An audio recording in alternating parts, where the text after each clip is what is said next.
तो दोस्तों, कैसे हैं आप? मैं आशा करता हूं आप सब ठीक ही होंगे और हमारी आज की कहानियां सच्चे अनुभवों से प्रेरित है। हालांकि हम अंधविश्वास को बढ़ावा नहीं देना चाहते। हम चाहते हैं कि आप लोगों का वो मनोरंजन जिसे सुनकर आप खुद में वो फील ला सकें जो पहले ही किसी ने देखा या महसूस किया होगा। तो अगर आप चैनल पर पहली बार आए हैं तो जल्दी से चैनल को सब्सक्राइब करके बेल बटन जरूर दबाएं ताकि हमारी हर कहानी सबसे पहले आप तक पहुंच जाए।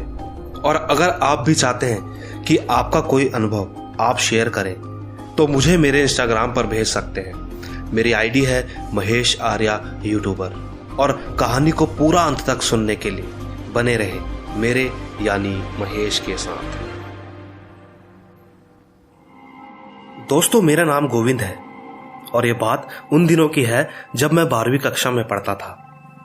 वैसे मैं ज्यादा अमीर तो नहीं हूं, मगर मैंने अपने सारे शौक पूरे किए हैं और मेरी मां मेरी जरूरतों का पूरा ख्याल रखती है। बात दरअसल 2011 की है। मेरे जीजाजी उन दिनों इंदौर सिटी में आए हुए थे। वो अक्सर हमारे यहाँ आया करते थे। उनका फ्रूट का बिजनेस है और यहाँ उनका एक दोस्त भी रहता है। वो इस बार खास उन्हीं से मिलने आए थे जो कि पास ही मार्केट में काम करते थे।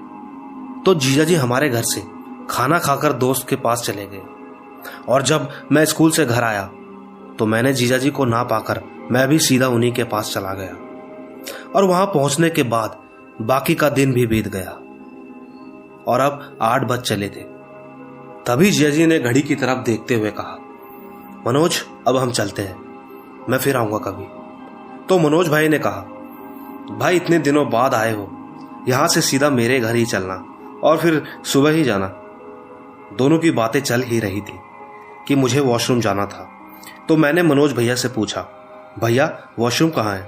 तो भैया ने कहा, ऊपर 3rd फ्लोर पर। और बातों ही बातों में कब 9 बज गए पता ही नहीं चला। बाहर लगभग सारी शॉप बंद हो चुकी थी।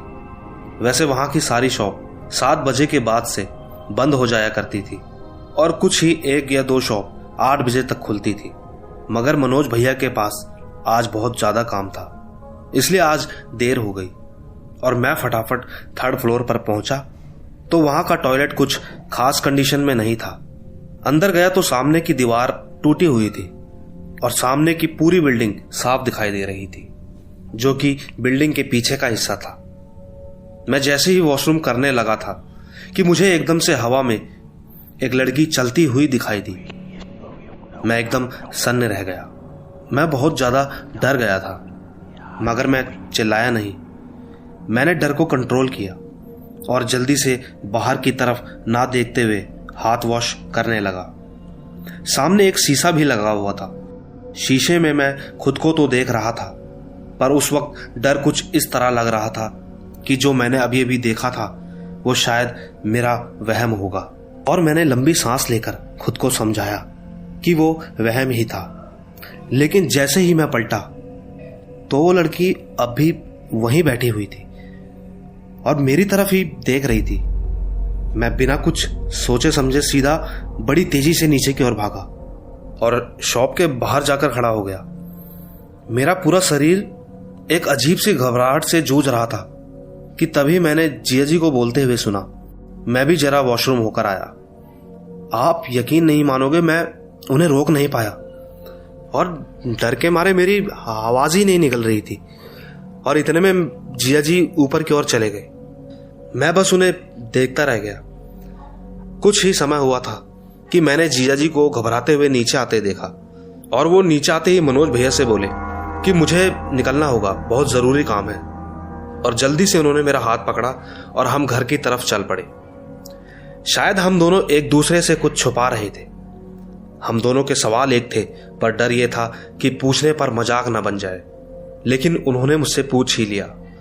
उनके सवाल पूछते ही मैंने जैसे ही हाँ कहा तो हमें यह तो यकीन हुआ ही कि वो वहम नहीं था, पर हजारों सवाल दिमाग में घूम रहे थे कि आखिर ये क्या हुआ, वो क्या था, ऐसा सच में होता भी है। पर जो भी था, हम बिल्कुल ठीक थे। और वहां मैं तो क्या, मेरे जिया जी भी अब नहीं जाते। पर आप यकीन माने, मैं इन चीजों को कभी देखना तो क्या, सोचना भी नहीं चाहता। तो दोस्तों ये तो थी गोविंद की कहानी। मैं गोविंद का धन्यवाद करता हुआ अगली कहानी पर चलता हूं, जो कि एक जिन्नात का किस्सा है। दोस्तों मेरा नाम कोमल है और मैं दिल्ली से हूं। ये बात तब की है जब मेरी दीदी 10 साल की थी। हम दोनों में मेरी दीदी मुझसे कहीं ज्यादा सुंदर थी और शायद यही एक वजह रही होगी अनहोनी की। दरअसल मैं और मेरी दीदी एक पार्क में खेल रहे थे। उस समय सिर्फ हम दोनों ही खेल रहे थे। पार्क काफी बड़ा भी था, तो हम एक कोने में थे। खेलते खेलते मेरी दीदी पीपल के पेड़ के नीचे जाकर खड़ी हो गई और जोर जोर से हंसने लगी। लेकिन उसे नहीं पता था कि वो अपनी जिंदगी में किसी को आने का न्योता दे रही है। उस वक्त दोपहर का समय था, करीबन 2:30 बजे का। हंसते हंसते दीदी को किसी ने एक जोर का थप्पड़ मारा। वो एकदम से डर के जोर से चिल्लाई।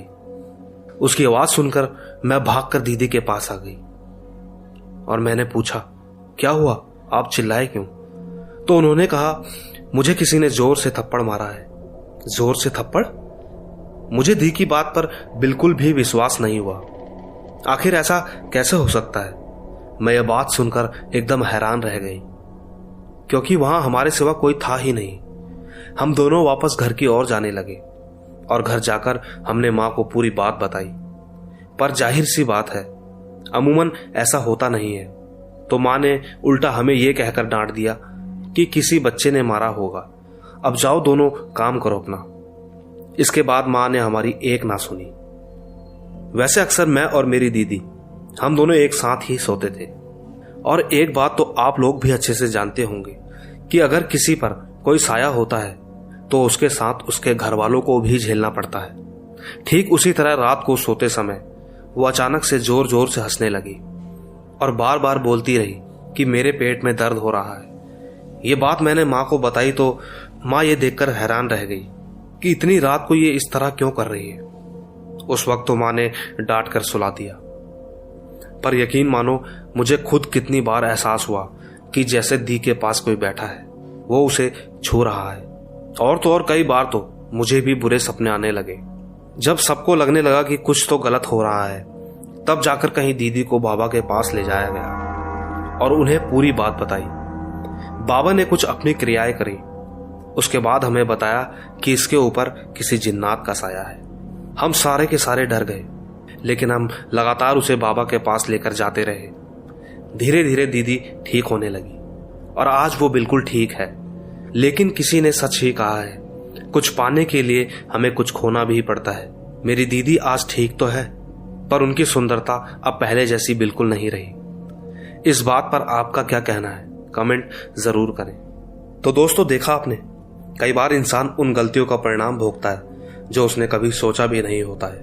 परेशानियां सबकी अलग अलग होती हैं, पर कुछ परेशानी इंसान को हमेशा के लिए बदल देती है।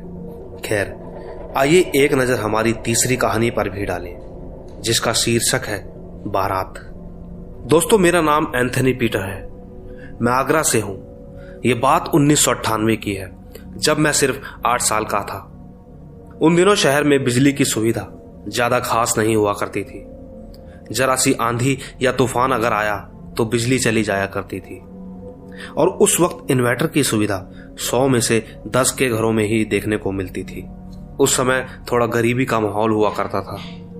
लोग रात के समय छत पर या फिर बाहर आंगन में चारपाई लगाकर सोते थे, और यदि बिजली चली जाए तो मोमबत्ती या घासलेट की कुप्पी जलाकर रोशनी की जाती। और अब मैं बात करूंगा उस रात की, जब से मेरा भूत प्रेतों पर विश्वास पक्का हो गया। मैं आपको यकीन ना भी दिला पाऊं शायद, पर कमेंट में जिनके साथ इस तरह या फिर आंखों का मेरी तरह धोखा हुआ होगा, वो जरूर बता देंगे। खैर, वो जुलाई का महीना था, मुझे अच्छे से याद है। और पहले जुलाई के महीने में बहुत भयंकर बारिश हुआ करती थी। मैं अक्सर अपने दादा दादी के पास सोया करता था।